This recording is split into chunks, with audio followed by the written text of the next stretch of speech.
السلام علیکم دوستو، ویڈیو دیکھنے سے پہلے ہمارے اس چینل کو سبسکرائب کر لیں، نیچے موجود بیل آئیکن کو ضرور کلک کر لیں تاکہ ہمارے آنے والی تمام ویڈیو آپ کو بر وقت مل سکیں۔ وہ معقول شاہراہ بھی پاتے تھے، دیگر ضروریات زندگی انہیں حکومت کی طرف سے فراہم کی جاتی تھی، لہذا ان کے پاس وافر مقدار میں پیسے موجود تھے۔ عامر نے عارضی طور پر اپنی محبوبہ کا خیال اپنے دل سے نکال دیا تھا۔ وہ اس قدر طویل سفر طے کرنے سے گھبراتا تھا، اور پھر وہ یہ سفر بھی طے کرتا تو کس امید پر، کیونکہ زرتاش سے اس کی ملاقات کی کوئی سبیل نہ بن سکتی تھی۔ اب اس کے دل میں محض یہی خواہش مچل رہی تھی، مصر پر دوسری مرتبہ یلغار کی جائے اور وہ فاتح کی حیثیت سے قاہرہ میں داخل ہو کر اپنی جان کو ملک شاور کے ظالم پنجوں سے نجات دلا سکے۔ شیرکو نے سلطان دمشق نور الدین زنگی کو مصر کے خلاف لشکر کشی پر آمادہ کرنے کی خاطر اس کی بارگاہ میں جواز پیش کرتے ہوئے عرض کی، سلطان معظم، مصری ایک انتہائی بزدل قوم ہے۔ ایک اور موقع پر اس نے انکشاف کرتے ہوئے کہا، سلطان علی مقام، مصر کی سرزمین اس قدر زرخیزی کی حامل ہے، اس دیش میں غلے کی فروانی ہی فروانی ہے۔ تیسری مرتبہ اس نے جو جواز پیش کیا وہ سب پر بازی لے گیا۔ مصر کی دفاعی صورتحال اس قدر مخدوش ہے، وہ بیرونی حملہ آور کو مصر پر حملہ آور ہونے کی ترغیب دلاتی ہے۔ مصر یروشلم کا باج گزار ہے اور کسی نہ کسی دن وہ یروشلم کی غلامی کا توق اپنے گلے میں پہن لے گا۔ خلافت مابعد بغداد کا عباسی خلیفہ بھی اسی خواہش کا حامل ہے۔ مصر کے لیے عیسائیوں کا غلام بننے سے بہتر ہے وہ سلطنت دمشق میں شامل ہو جائے۔ برکیف وہ دن بھی آن پہنچا جب سلطان دمشق نے دربار خاص میں انکشاف کیا، ہمیں اطلاع موصول ہو رہی ہیں بدعہد اور احسان فرموش ملک شاور شاہ یروشلم ایمرک سے اپنے ملک مصر کا سودا طے کر رہا ہے۔ سلطان نور الدین زنگی ایک زیرک اور اہل بصیرت حکمران تھا۔ وہ شیرکو کے جذبات سے بھی بخوبی واقف تھا اور مصر کے اندرونی حالات سے بھی بخوبی آشنا تھا۔ مصر پر پہلی لشکر کشی کو دوسرا برس بیت رہا تھا، لیکن مصر کے حالات جوں کے توں تھے، بلکہ پہلے سے بھی بڑھ کر مخدوش ہوتے جا رہے تھے۔ ملک شاور شاہ یروشلم کے ساتھ دوستی میں اضافے پر مائل تھا اور سلطان دمشق کو بھی احساس تھا اگر اس بڑھتی دوستی کا تدارک نہ کیا گیا تو وہ دن دور نہیں جب ملک شاور مصر کو شاہ یروشلم کی جھولی میں ڈال دے گا۔ اگرچہ سلطان کا اندازہ سوالیہ تھا، لیکن کسی میں اس قدر جرت نہ تھی جواب میں لب کشائی کر سکے۔ سب شیرکو کی لب کشائی کے منتظر تھے۔ شیرکو ملک شاور کی بدعہدی اور بدنیتی اور احسان فرموشی پر تلملا رہا تھا۔ اس نے سلطان کی خدمت میں مصر پر لشکر کشی کرنے کے کئی جواز پیش کیے تھے، لیکن سلطان کو ترغیب دلانے میں ناکام رہا۔ سلطان نے ہر مرتبہ خاموشی کا سہارا لیا تھا۔ اس وجہ سے شیرکو نے یہ نتیجہ اخذ کیا تھا کہ مصر پر پہلی لشکر کشی خاطر خواہ نتائج پیش نہ کر سکی تھی، اس لیے سلطان نے مصر پر دوسری لشکر کشی کا ارادہ ترک کر دیا تھا۔ آج سلطان اچانک مصر کو زیر بحث لایا تھا، لہذا شیرکو کی حیرانی بجا تھی۔ اس نے حاضرین کا طائرانہ جائزہ لیا تو سب کو اپنی جانب متوجہ پایا۔ بالآخر شیرکو نے ایک مرتبہ پھر جرأت کا مظاہرہ کرتے ہوئے عرض کی، سلطان معظم، مصر کی کمزور دفاعی صورتحال شاہ یروشلم ایمرک کو مصر پر حملے کی ترغیب دلاتی ہے۔ فاطمی خلیفہ تو محض کسر خلافت تک محدود ہو کر رہ گیا اور ملک شاور جیسا وزیر اعظم مصر کا دفاع کیا کرے گا؟ سلطان نے ایک لحاظ سے شیرکو کی بات سے اتفاق کرتے ہوئے کہا، در حقیقت خلیفہ کی کمزوری ہی مصر کی کمزوری کا سبب ہے۔ اس حوالے سے سلطنت کے جانثار اور وفادار کیا رائے پیش کرتے ہیں؟ امیر شرف الدین برگش اپنی وفاداری کی بنا پر سلطان کے دل میں ایک خاصا مقام رکھتا تھا۔ وہ مؤدب انداز میں گویا ہوا، سلطان کے جانثار کیا مشورہ دے سکتے؟ سلطان معظم حکم صادر فرمائے۔ جانثار فدا ہونے کے لیے تیار بیٹھے۔ سلطان سوچ کے سمندر میں غوطہ زن ہو گیا۔ تھوڑی دیر بعد وہ سوچ کے سمندر سے ابھرا اور گویا ہوا۔ اگرچہ پیش قدمی میں بہت سے مشکلات اور خطرات حائل ہیں، اہل مصر بھی چکنے ہیں۔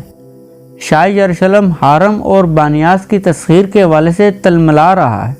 وہ ہمارے لشکر کو ریگستان میں الجھا سکتا ہے، لیکن ہم یہ بھی گوارا نہیں کریں گے مصر کی سلطنت عیسائیوں کی تعویل میں چلی جائے اور ہم خاموش تماشائی بنے بیٹھے رہیں۔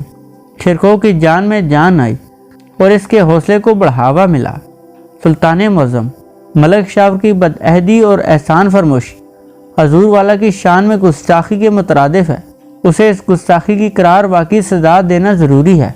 سلطان نے شاہی دبدبے اور جلال کے ساتھ کہا، سزا اس وقت تجویز ہوگی جب ہمارا لشکر وہاں تک رسائی حاصل کرے گا۔ مسئلہ یہ ہے اس مرتبہ کس رستے پر پیش قدمی کی جائے۔ ہمارا لشکر کسی سے الجھے بنا ہی مصر جا پہنچے۔ ہم نہیں چاہتے ہمارا لشکر مصر تک رسائی حاصل کرنے سے قبل یروشلم کے لشکر کے ساتھ برسرے پیکار ہو اور ہمارے حصول مقصد میں دشواری پیدا ہو۔ شرکوں نے اپنی رائے پیش کرتے ہوئے کہا، سلطان معظم، میں پہلے والا ہی رستہ اختیار کرنے کی گزارش پیش کروں گا۔ پہلے بھی ہمارا لشکر یروشلم کی سرحد کے ساتھ ساتھ بڑی رازداری کے ساتھ ریگستانی راستے میں پیش قدمی کرتا ہوا بلیس کے مقام تک رسائی حاصل کر گیا تھا۔ میری ناقص رائے میں اسی راستے کا انتخاب بہتر رہے گا۔ اگرچہ اس راستے کا انتخاب درست ہے، لیکن اب شاہ یروشلم چکنا ہو چکا ہے۔ اس نے ریگستان میں فوجی چوکیاں قائم کر رکھی ہوں گی اور اس کے منجر بھی وہاں درناتے پھر رہے ہوں گے۔ در حقیقت سلطان ریگستانی علاقوں میں عیسائیوں کے ساتھ پنجہ آزمائی کے خطرے کے احساس سے دو چار تھا۔ وہ نہیں چاہتا تھا دمشقی لشکر مصر تک رسائی حاصل کرنے سے قبل رستے میں کسی مارکا رائی کا شکار ہو، کمزور صورتحال کا حامل بن جائے۔ اس دربار خاص میں اگرچہ کسی نتیجے پر نہ پہنچ سکا، لیکن یہ حقیقت کھل کر سامنے آ گئی۔ سلطان نے مصر پر لشکر کشی کے حقائق نظر انداز نہیں کیے اور وہ تمام خطرات کو بالائے طاق رکھتے ہوئے کسی بھی لمحے مصر پر لشکر کشی کرنے کا فرمان جاری کر سکتا ہے۔ شرکوں نے دربار خاص سے فراغت پانے کے بعد صلاح الدین کو طلب کرتے ہوئے کہا، صلاح الدین، اگر تمہیں دوبارہ مصر کے محاذ پر بھیجا جائے تو کیا تم ایک بار پھر چون چراغ کرو گے اور اپنے انکار کے حق میں دلائل پیش کرو گے؟ صلاح الدین نے بڑے اداب کے ساتھ جواب دیتے ہوئے کہا، میں پہلے بھی مصر جانے سے منکر نہ تھا اور نہ میں اب منکر ہوں۔ مزید یہ کہ سلطان کے حکم سے روگردانی کرنے کی جرت کون کر سکتا ہے؟ میں محض یہ عرض کروں گا، مصر پر اپنی توانائی اور وسائل صرف کرنے کا کوئی فائدہ نہیں ہے۔ شرکوں نے صلاح الدین کو درس دیتے ہوئے کہا، صلاح الدین، یہ بات ذہن میں رکھو، فوجی لشکر کشی کے فوائد اور نقصانات کی ذمہ داری محض سلطان پر عائد ہوتی ہے۔ میں نے تم سے محض اس لیے بات کی ہے کہ کہیں تم پہلے کی طرح ذہنی الجھن کا شکار نہ ہو جاؤ۔ میرے علم میں ہے دمشق تا مصر پیش قدمی خطرہ ہی خطرہ ہے، بلکہ جان جوکھوں کا کام ہے۔ اس کام میں جان کا نذرانہ بھی پیش کرنا پڑ سکتا ہے، لیکن سلطان کی نظروں میں وہی جانثار سلطنت سرخرو ہوئے جو سلطان کے ایک اشارے پر تعمیل حکم کے لیے دوڑ پڑتے ہیں۔ تم ماشاءاللہ اب خود باشعور ہو اور ایک تجربے کی بھٹی سے بھی گزر چکے ہو۔ میں تو تمہیں محض رہنمائی مہیا کر سکتا ہوں، لیکن باقی کام تم خود کرنا۔ اپنی شمشیر کو کبھی زنگ آلود نہ ہونے دینا اور اسی کے سائے میں آگے بڑھتے رہنا۔ اگرچہ مصر میں ہمیں کتنی تکلیف کا سامنا کیوں نہ کرنا پڑے، لیکن ہمارا مستقبل مصر سے ہی وابستہ ہے۔ صلاح الدین نے اپنے مخلص اور جاندیدہ چچا کی ہدایت بغور سنی اور ان پر عمل کرنے کا دل ہی دل میں پکا عہد کر لیا۔ اس کے بعد اس نے عامر غربی کو طلب کیا۔ عامر غربی اور قاسم حسین دونوں دوست بڑے پرسکون تھے۔ دونوں سپاہی سے ترقی پا کر رسالدار کے عہدے تک رسائی حاصل کر چکے تھے۔ اس میں صلاح الدین کی مہربانی کا کوئی بھی عمل دخل نہ تھا۔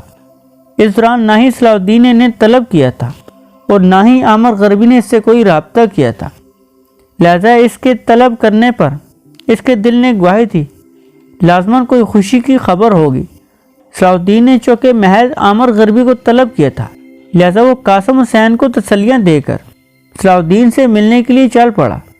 صلاح الدین نے عامر سے استفسار کیا، عامر کیسی گزر رہی ہے؟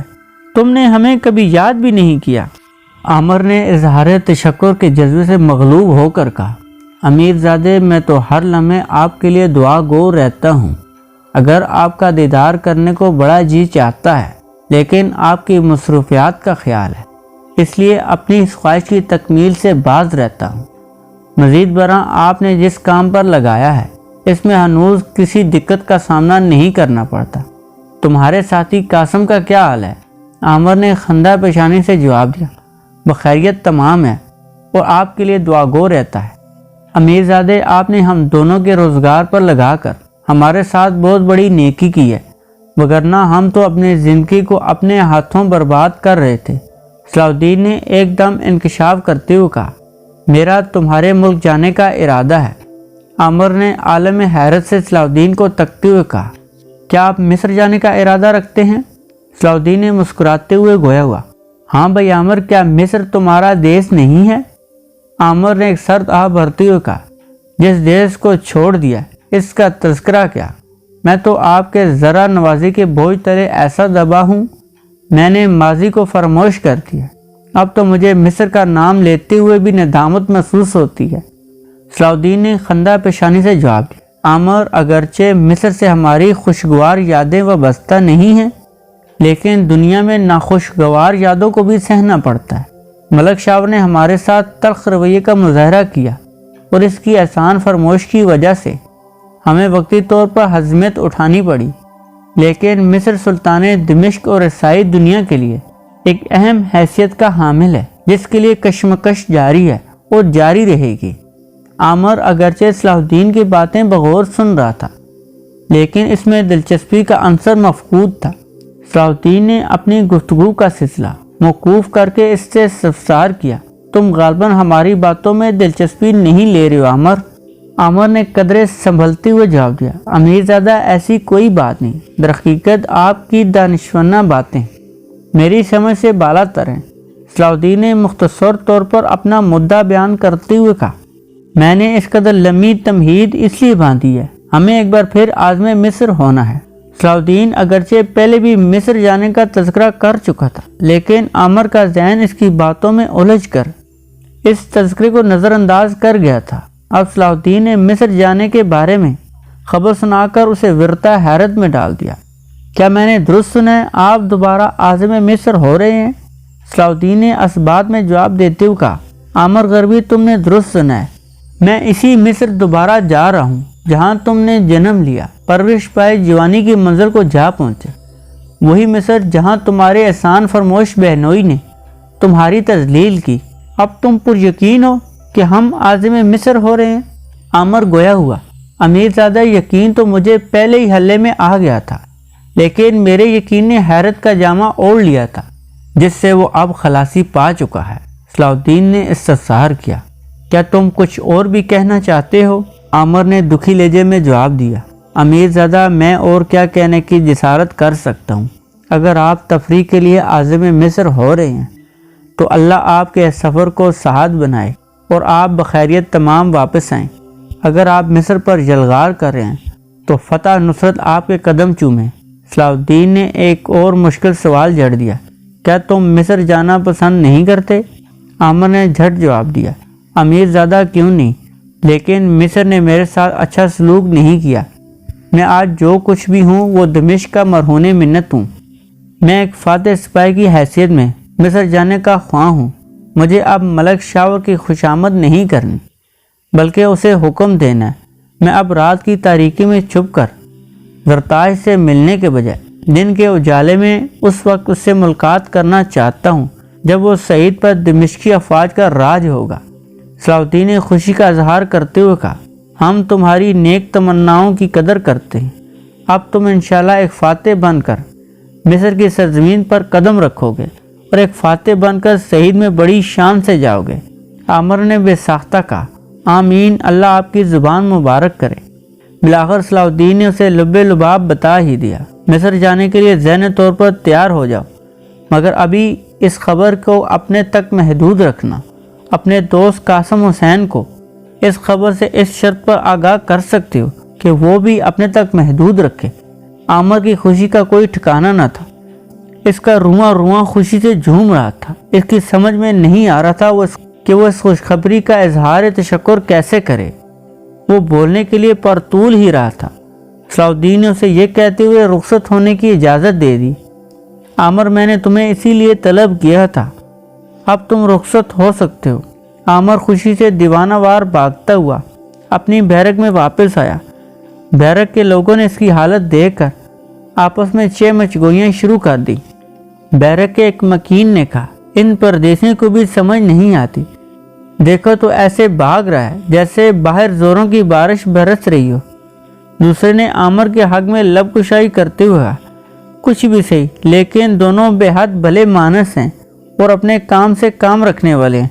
یہی وجہ ہے کہ امیر زادہ صلاح الدین نے انہیں اپنے لشکر میں بھرتی کیا ہے، وگرنہ کیا ہمارے لشکر کے لیے اپنے ہم وطنوں کی کوئی کمی نہیں۔ یہ تو بتاؤ قاسم، کیا تمہیں قاہرہ یاد آتا ہے؟ قاسم نے بے چینی کے عالم میں کہا، ہائے ظالم، کیا کہہ دیا تو نے؟